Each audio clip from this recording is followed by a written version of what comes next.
That's something I'm curious about. I cannot wait to see the opening moments of next season. What would be, so non-book reader idea, what would you like to see first? Like that cold open. This season, it was that dark friend meeting with the little girl and Padan Fain and I Ishamael. want What another would you like to I want see? another Forsaken cold open. Yeah? Yeah. All of them, one in particular, Mogideon. We've already seen Mogideon, so I'd like a cold open on a new one. Even if it's like completely obscure and, show watchers only can't figure out who it is, I still like that. Oh, so like a Forsaken that you don't know is a Forsaken interacting with some other Yeah, characters. that would be good. Help boost this video by giving it a like, and to not miss out on other coverage, make sure you're subscribed. Hello and welcome back to the channel. We are back. I am here with Laura, and we are digging into episode 5 of our Wheel of Time Season 2 rewatch podcast. That felt like a lot of descriptors. Laura, was your favorite part of this episode what you thought your favorite part would be? Ooh, Because I know last one you were like, I'm ready for Lanfear and the chase. I was, and then I remembered how much I liked the Lady Suroth Ishi arguments. Okay, so one of my favorite things was watching Lady Suroth's delusions about working with Ishi fall to the ground. Because she got all like in his face and she's like, I brought you here, you're in my court. And he's like, yeah, well, you already signed the contract, girly, so we're going to do this my way. She was struggling this episode. Well, I mean, she doesn't have eyebrows, so. I'd be angry too. That really changes the dimensions of the face in a way that I am not prepared to ever see on my own body. I need to be able to look at people's eyebrows to follow what they're saying. Oh, God. I like how in the beginning we have that moment with High Lord Turak and, like the cutting of the nails. But I did like his lines about he is a firm believer in the Seanchan ideology of like, we are coming to this land and we are going to unite it. And he wants to unite it against the shadow. For the last battle, he's like, we are coming here to combine everyone. We will make everyone Seanchan, all Damane, our way of doing things, and we're going to fight the big baddies this way. Yes. And then, like, he doesn't even know she's on the other side. Yeah, that good old subjugation in the name of freedom. Right? Yeah. I sometimes wonder if Lord Turak is, like, that convinced, or it's just all, a political show. I think it's a bit of both, because when Padan Fain does his little like cool guy walk he saunters down the runway holding the box, then he does the deepest bow possible, which feels like he somehow made it disrespectful, which I love. But then the look on his face, like when he lifts back up, it's like, he's getting some sort of like dopamine, serotonin situation on the inside. Yeah. I know someday you will read the books, but the way that Padan Fain in the books, like how this goes down, he's got like split personality going on. So on one hand, he's like this very like over the top, like, yes, I am your subject. Yes, sir. Very meek. And then on the other hand, he's like wilding out over the top, like, I am the greatest, the Dark One chose me. And the way that he's presented in this show in that moment, like, it really was one of the many faces of Padan Fain. Nailed it. Okay, good. Totally. It is good to hear that they're kind of nailing that character. I think the actor's name is Johan Myers. Oh, okay. So it's like he's bringing it to life. Yeah, he is one of these actors where any show I've ever seen him in, he's a total scene stealer.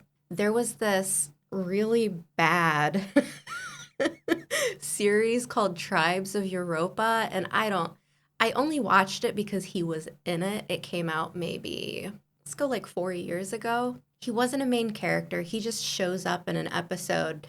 And at that point in time, like nothing else mattered. It was the Johann Meyer show at that point. And he was just like a very small role.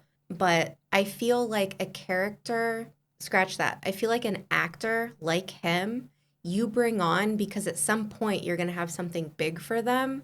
So I'm hoping that the show will go deeper into the Podon Fane story because it has so many big moments for other characters, even though, I mean, some people think it kind of like whimpers out in the end, like it wasn't as hard-hitting as they hoped, but he's still a huge part of the story. Right.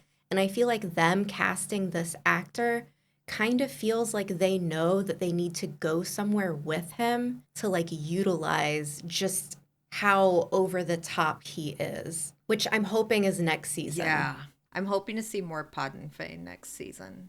Me too. Okay, speaking of villains who are portrayed by incredible actors, I would say my biggest complaint of this episode is the child Valda moment. So back at Atuan's Yeah. when Perrin... Okay, tell me. Okay, so child Valda shows up, which is all good and well because it's an incredible portrayal. But he's given like a handful of lines and then he just like disappears. And that's that.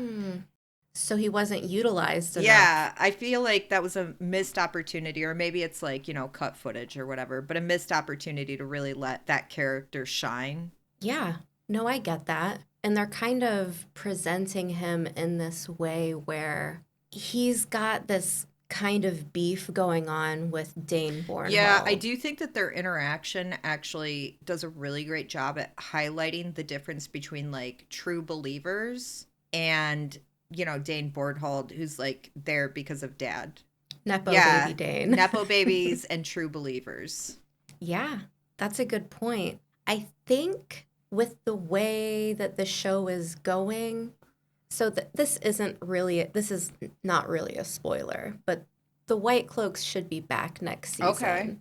All right. What we've seen with Dain Bornhald, what we've seen with Eamon Valda, I feel like there will be more of a high note with that story where like you might see more tension.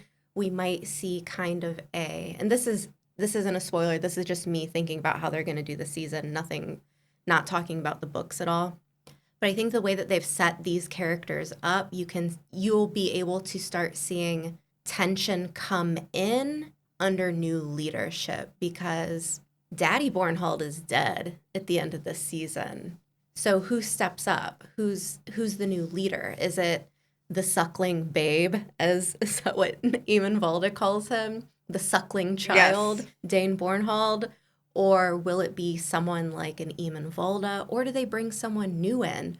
Or is it a character that we've already met who's kind of leading things that might surprise you? So there's a lot happening here, kind of sprinklings of future plot lines, I think. But you're right.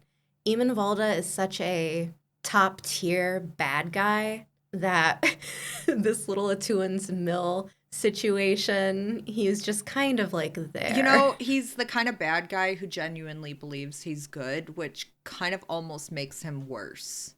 Because the righteousness. You remember like when Perrin is inside of like the inn with the guy with the dog and he's like, what's going on here? And the guy's like, yeah, they ran the Whitecloaks ran the Seanchan out, but between you and me, we were better off before. It's like that kind of thing. He specifically says, they leave you alone more or less. The questioners, though, ? Like really highlighting Eamon Valda. Yeah. Sucks. He's one of those like fanatical questioners. And so the interesting thing about like Eamon Valda is I don't think even when he's questioning you can ever make him happy. No. I did love in that scene where Dain Bornhald is like, watch out, stay away from her, the Aiel woman, the last man that came close. She almost ripped his arm off. And then a minute later, you see Eamon Valda walk in with like an arm sling. And I'm like, was it him? Was that the guy? Wait. For some reason, I was like, did his arm get hurt when he was like fighting with Perrin and Egwene? That's what I thought too. Like way, way Yeah, in back when the season season one. started.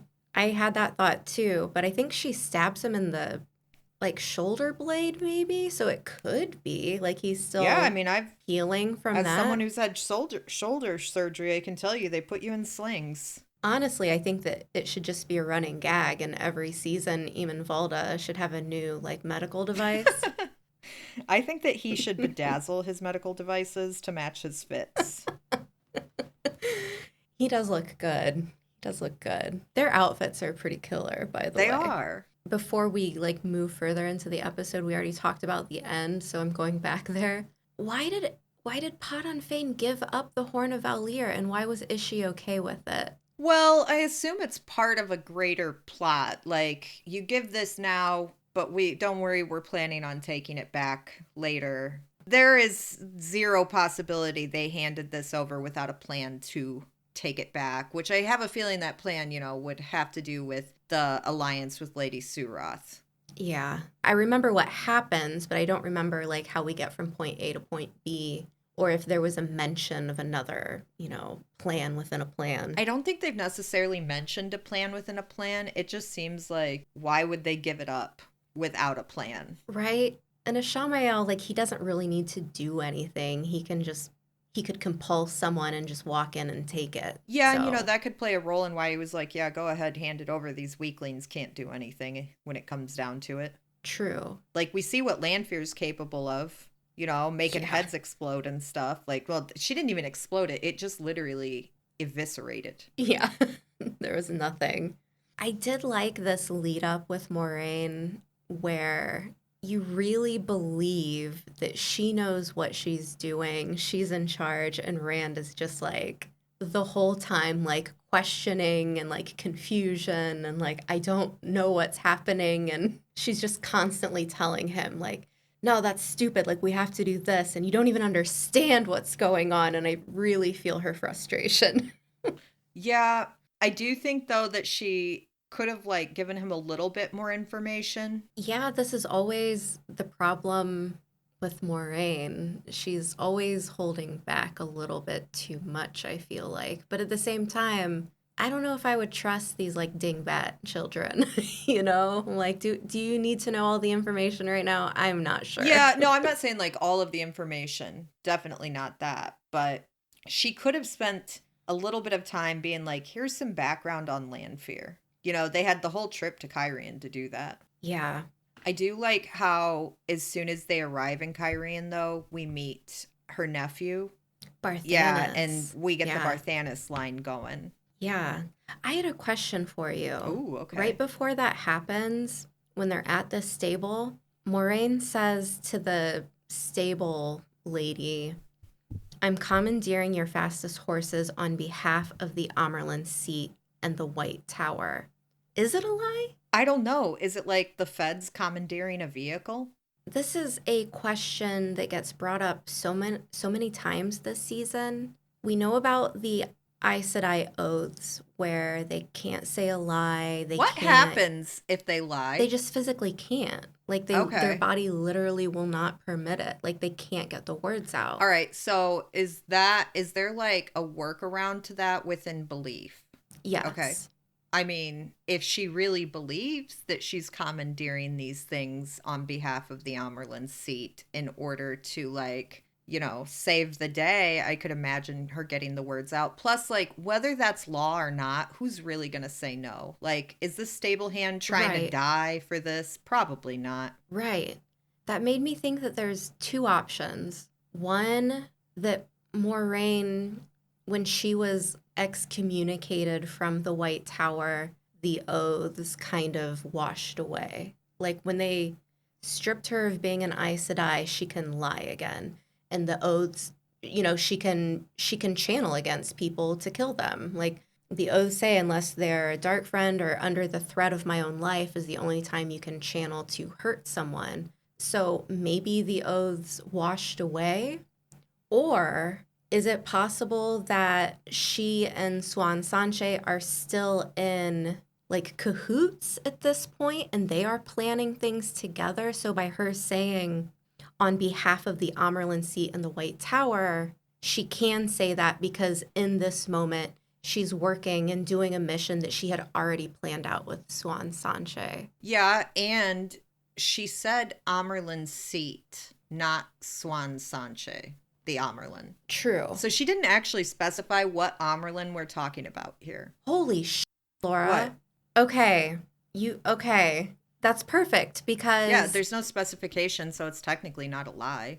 And isn't all the of Amerlin seat, when Moraine learned about the Dragon Reborn, like she could be referencing like a plan that she had with a previous Amerlin. Like find the Dragon Reborn, protect the Dragon Reborn, because later in the season you see like Guitarra Moroso has that vision and like blah blah blah. She learns about the Dragon Reborn, so that could definitely work.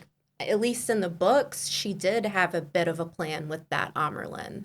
And then the Amerlin died, but there was an Amerlin in there who was like keyed in on this plan. Huh.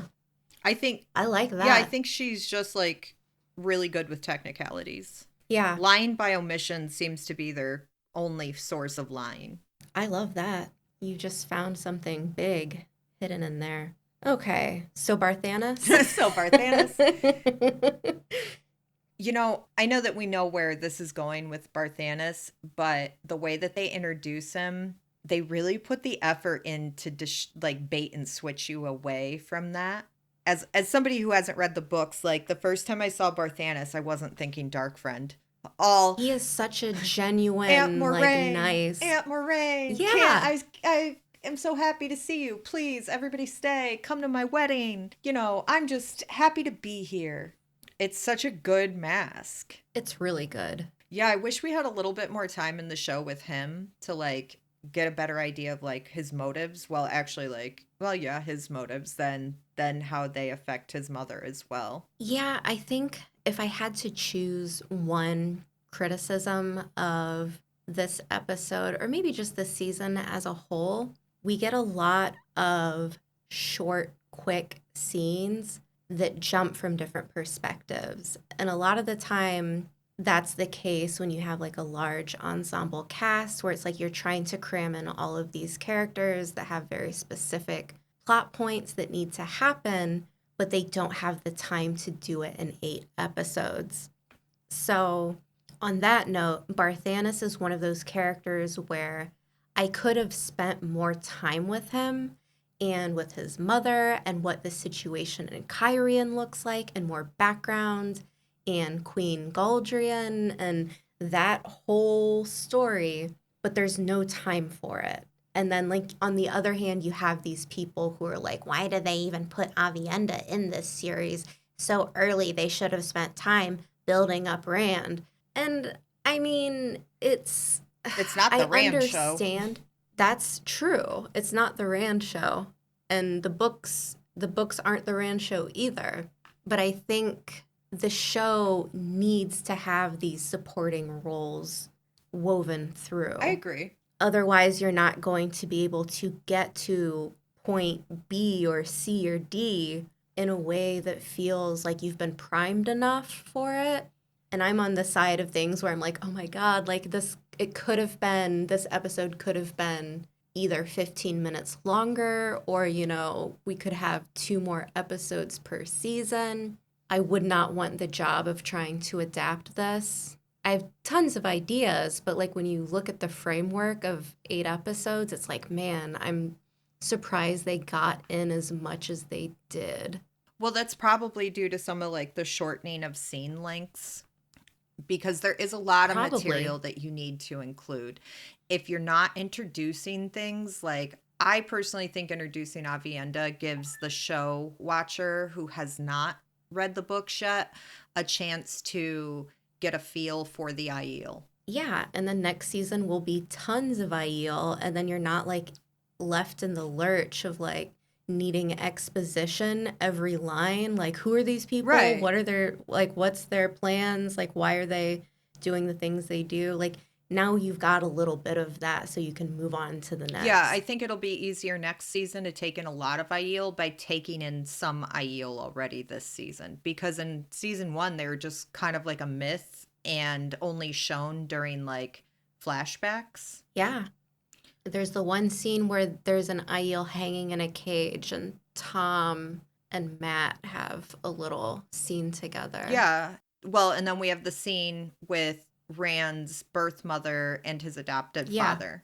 And those are really like the only introductions to them. So I think by adding her in and taking her on this journey with Perrin, whether that's how it happens in the books or not, introduces the show only consumer to the culture without having to do like a whole episode of exposition, like you were saying. Right.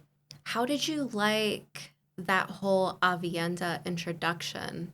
I enjoyed it. I mean, I'm a person who really likes action scenes. So I think that introducing her with like Perrin, setting her free, and then the little fight they have, the 2v12 kind of thing that happened, and then her following along, and then that's where we start to learn about their culture. I personally really like her character. I think that little scene where it must be like the next morning around the campfire, they're eating and talking.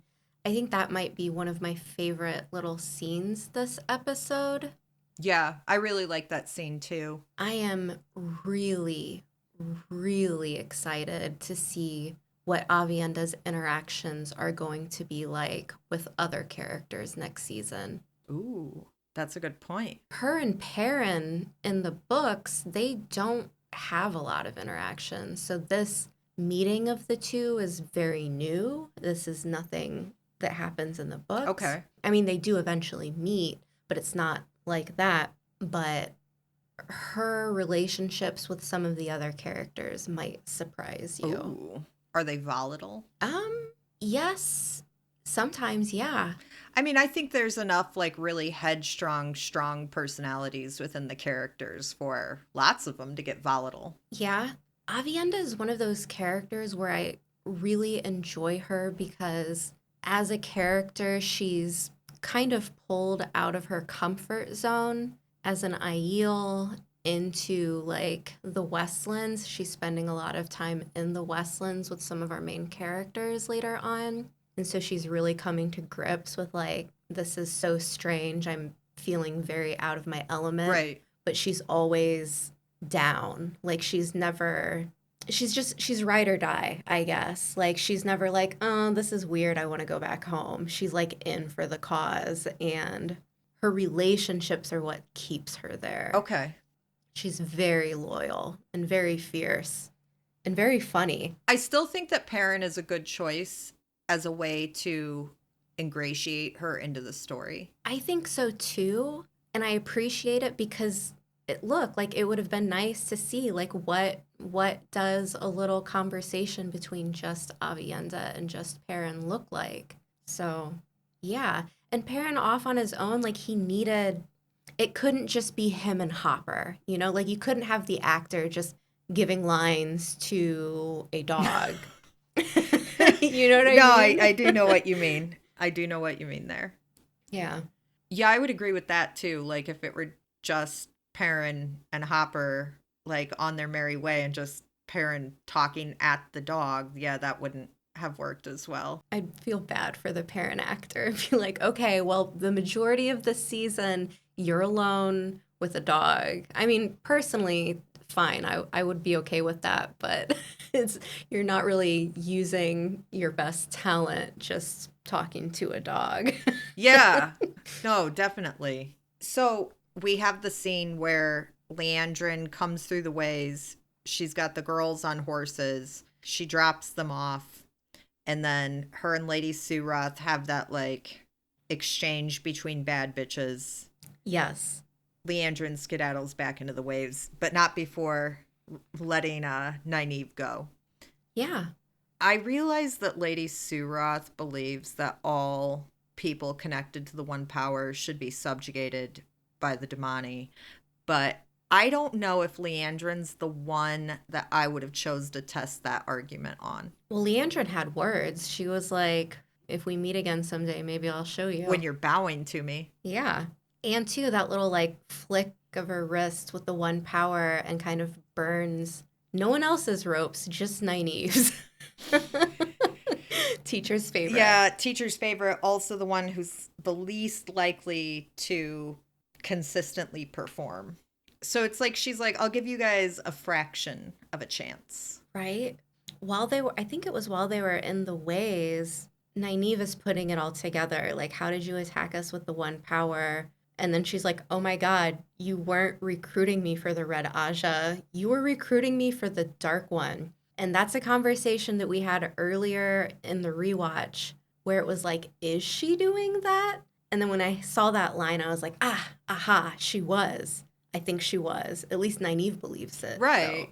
So. There are times, though, where Liandrin seems to be just doing her own thing. It's like a malicious compliance scenario. Yeah, I'll drop him off like you said I need to, but I'm going to, add a twist. Mm-hmm. I can imagine that Lady Suroth is unaccustomed to people speaking to her like that, and Liandrin is the kind of person that trying to dominate her is only going to elicit reactive antagonism. And then you have Liandrin who, like, there's no possibility she's bending the knee. And you can see it on her face. Like, she enjoys talking to Lady Suroth, or speaking to Lady Suroth in a way she knows that Lady Suroth is unaccustomed to.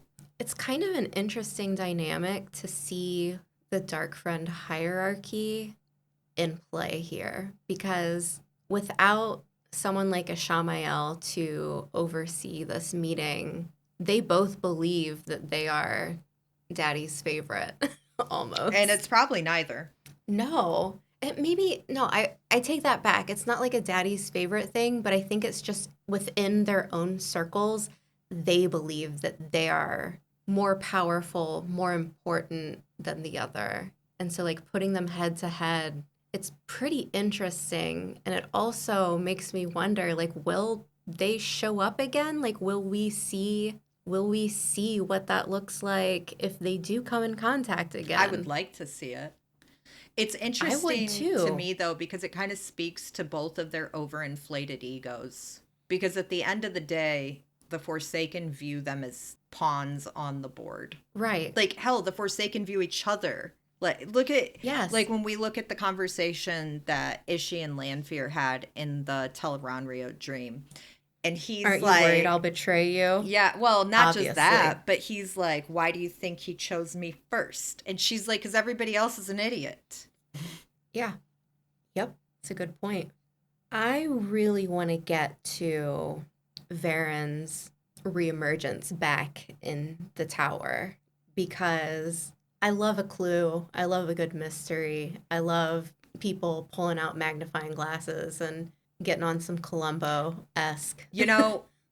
When she... solvings of mysteries. You know how she approaches Liandrin? Yes. And you can tell that even though Liandrin came prepared to show proof that she was where she said she was by bringing back something that's only available there during this time of year. But you can tell on Varen's face, she's like, okay, you might have the show of this down, but I still don't believe you.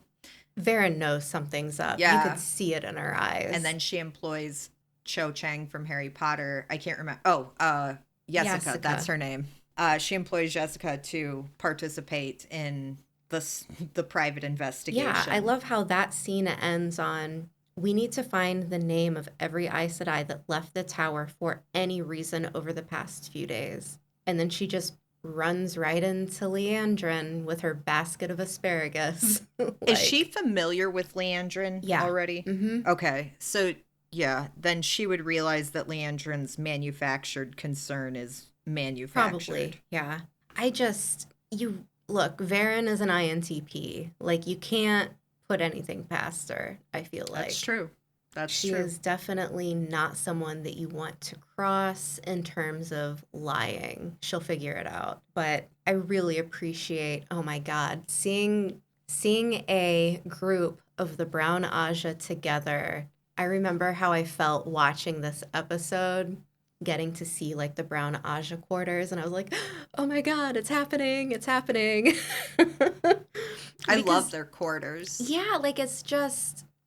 I gotta laugh about when they were talking about how they were going to come see Varen, but there's too many books to read.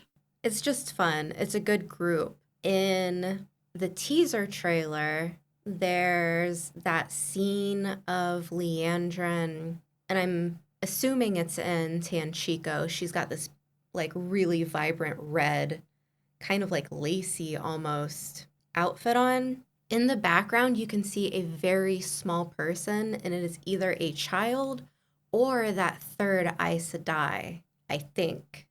Okay. From the Brown Ajah, which would be wild if she's one of Liandrin's Black Ajah cronies. That would make it so much more intriguing. Right? Because then that character would know that Varen is on the trail. They'd be ready to go. How do they send word to each other about things? Is there like a magical way to do it, or are they confined to the boundaries of natural law? So they would have to talk like okay. we would.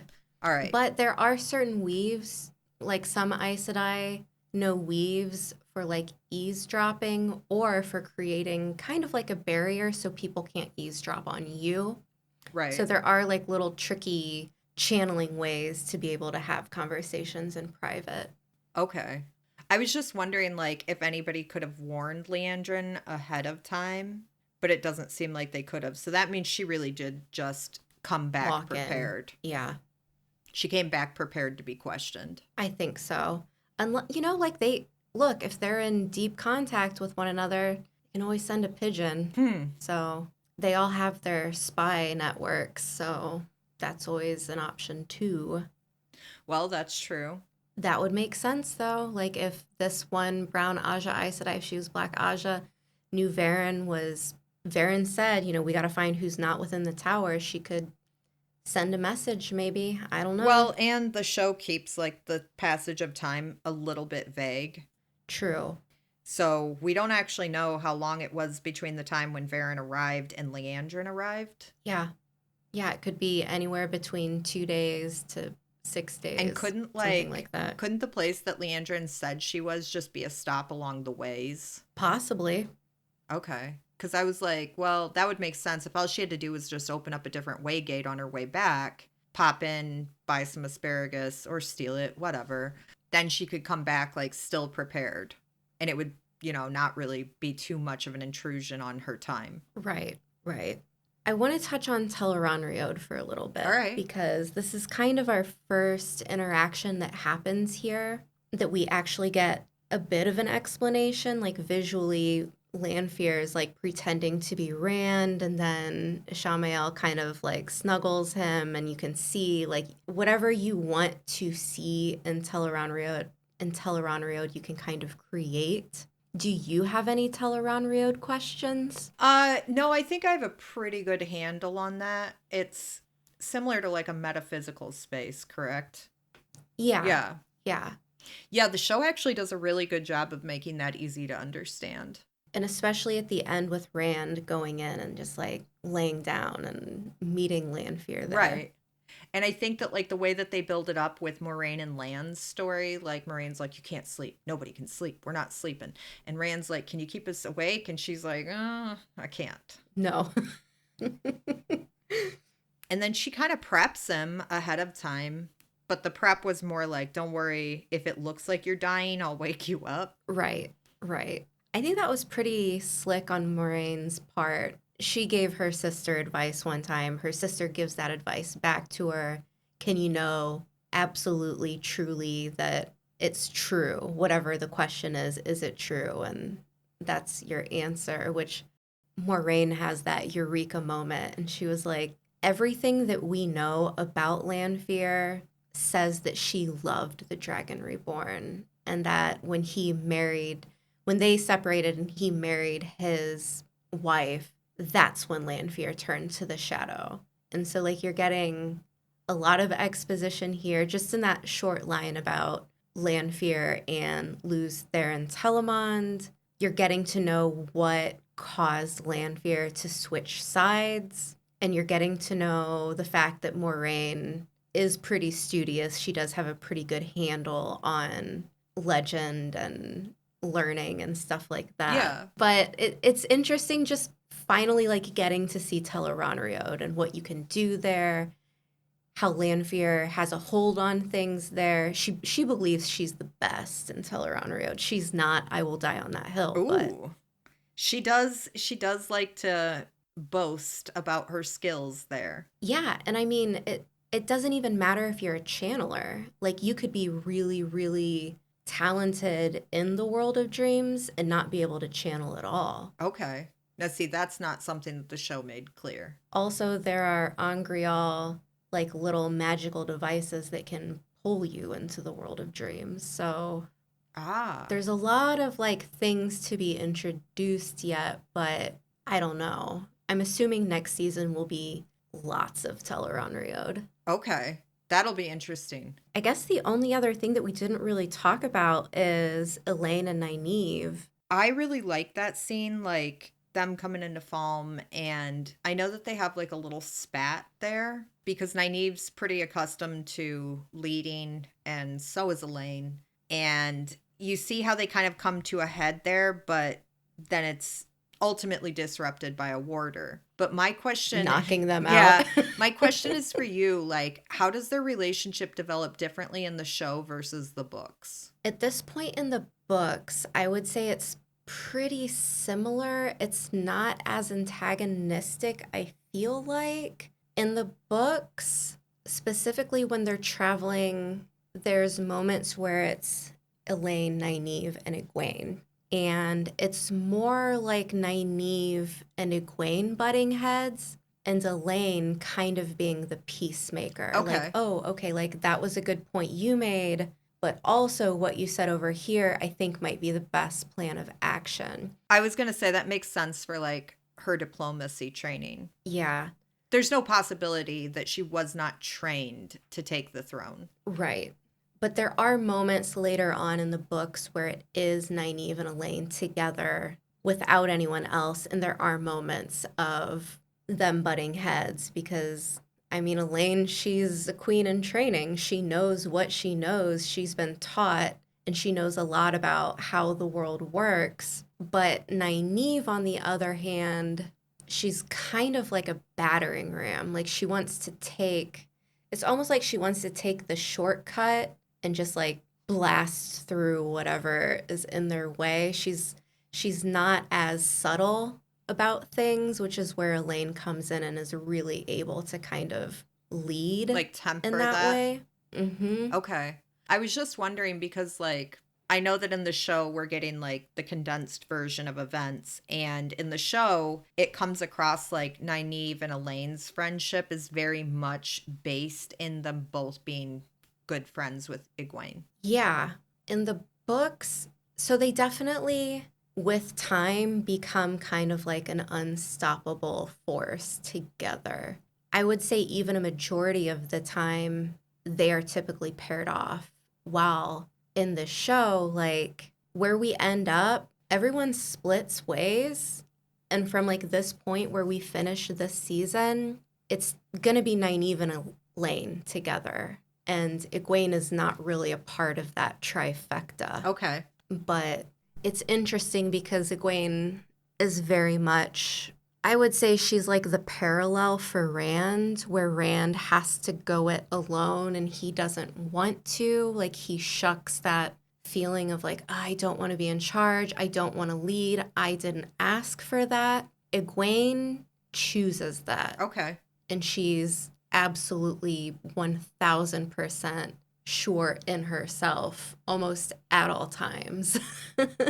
So I don't know if you kind of get that feeling just yet in the books or the show, but I don't know. There's a lot of story that goes on where it's just like different people grouping up, different relationships being formed, especially with Aviendha, because this season she's off to the side. I have no idea where everyone is going to start out next season. That's something I'm curious about. I cannot wait to see the opening moments of next season. What would be, so non-book reader idea, what would you like to see first? Like that cold open This season, it was that dark friend meeting with the little girl and Pot on Fane and Ishamael. I want another. What would you like to see? I want another Forsaken cold open. Yeah? Yeah. All of them, one in particular, Mogideon. We've already seen Mogideon, so I'd like a cold open on a new one. Even if it's like completely obscure and, show watchers only can't figure out who it is, I still like that. Oh, so like a Forsaken, this is what I would like. A Forsaken that you don't know is a Forsaken interacting with some other characters. Yeah, that would be good. So the best way I can put it is like, do you remember the show Mindhunter? Yes. Do you remember how they had a random, obscure BTK, like Dennis Rader scene in every episode, but never really, like you'd have to know it was BTK to know who that is? Yeah. That's the kind of stuff, that's like one of my favorite aspects of Mindhunter. Okay, yeah. Look, that's perfect because there's one Forsaken in particular that I could see them doing perfectly. Ooh, which one? I don't know if it's going to be like a combination of like two Forsaken's plot lines from the books, but actually, you know what? Since this is the end, we're almost done recording. If you don't want to hear something potentially spoilery for the books, I will say thanks for listening and like and subscribe, and we will see you next time. But if you'd like to hear, I'll go into it. I would like to hear, so lay it on me. Okay, so in the books, Elayne's mother, the queen, is pretty much under compulsion. Okay. There's a Forsaken who has wormed his way into the castle, and he's basically, this is so gross, but he's her lover. And I think I know which one it is. Is it the Heart Man? The Heart Man? The Heart. No. Okay, it's not the Music Man. Okay. But Laura, since we only have 4 male Forsaken, 4 female Forsaken on the show, I think that it's possible they could combine Heartman with the Forsaken that tricks Morghese and compulses Morghese to take over Caemlyn. It's a possibility. Is Elayne aware that her mother is under compulsion? No, because she's at the White Tower. Right, so... Well, she's running around out there. So on the timeline then, Elayne leaves for the White Tower, and then the Forsaken worms in. Yes. All right. And Matt is the one who discovers it. I just rolled my eyes. I don't know. I know that you can't see that, but like even the mention of him doing something worthwhile to me seems like, okay, well, I guess you have to give him stuff to do. He stumbles into it though. Elayne knows that her mother is worried about her. There's this tension between Tar Valon and the White Tower, so Elayne is like, hey, please deliver this letter to my mother. And Matt goes off to do that. Okay. And he's being typical Matt, eavesdropping, and overhears the Forsaken. And he's like, what? And then just kind of like scurries away. I was going to ask, does he then run away? But does he do something useful with the information? That's I'm not mad at Matt for not jumping in and trying to duel with a Forsaken, but I do hope that he puts his new knowledge to use versus like other times we've seen him, where he just fucks off. Right. It's hard in the books because once he learns that information, there's like a ton of other wild stuff happening and everyone's split up. So he can't just like get back to everyone to be like, hey, attention, alert, like right away. Okay. It's not like there's a lot of like journeying happening. But also, if we go by the books, I think the only logical pairing that would make sense is if Matt ends up with Tom somewhere or with Nynaeve and Elayne. Okay. But he's supposed to be, via the books, he's supposed to be in the Waste, but I don't know what's going to happen. Too many questions. I'm not sure. Matt, like in that teaser trailer, there's no indication that he is where he should be. Ooh. So this could be something new. Okay. I wonder if he's still with Min. I have no idea. I don't know what they're doing with Min. I'm assuming from that teaser she's in Tanchico with Nynaeve and Elayne, but I don't know how or why. Well, I mean, as somebody who has not read the books and has like a really like odd understanding of them, just like random bits of information. From what I saw in the show, I feel like Min's gonna run off because she's like, she was really feeling hyper stressed about finding out who she's actually working for via Liandrin. And to me, it seems like her character would try running away with the idea that would help Matt by letting him get lost, like him in the wind again, removes her from having inside information about him and being forced to share that. Right. I'm real curious about Min next season. I have ideas, but nothing really feels like the right idea. So I don't know. I'm really excited for her, which is odd because it's not so much that I'm needing to know what her story will be because I like her story so much. It's more about why can't I figure this out? I want to know how it all connects. Yeah. I'm really excited for next season. Okay, one last question. All right. Out of all of the characters that you've been presented with that haven't had interactions together yet, and I'm going to not include the Forsaken or Dark Friends this time, because I know that's where your mind will go. I would immediately went there. Who would you like to see interact with one another? Ooh. I would like to see Moiraine and Aviendha interact together. Okay. Why? Well, they seem similar while opposite. They both take their causes very seriously and really put their all into it, but they have such different methods. Okay. And, Moiraine is always ultra sure in herself, whether she actually is or not. And I feel like Aviendha won't respond to that as well as a bunch of teenagers from the Two Rivers. Yeah, and I could even say on a larger scale, just saying Moiraine with Aiel in general might be the same, the cultural clash between the two. How do the Aiel feel about channelers? They tend to train their channelers in-house. They don't send them to the tower. Okay, but they still work with channelers. They have their own system. Yeah. All right. They definitely have their own system. Okay. Well, it's knowing that, kind of banana pants. I think will make an interaction between Aviendha and an Aes Sedai like Moiraine even more interesting. Because then you're coming from two very heels dug in techniques. Yes, the Aiel wise ones typically do the training, and they're all hardliners. I would say it's more physical than it is magic training. I don't know, they'll send you out in the desert to dig holes for 4 days for funsies, and then be okay, you have done what we told you. Now we will learn something new. It's pretty wacky. Okay.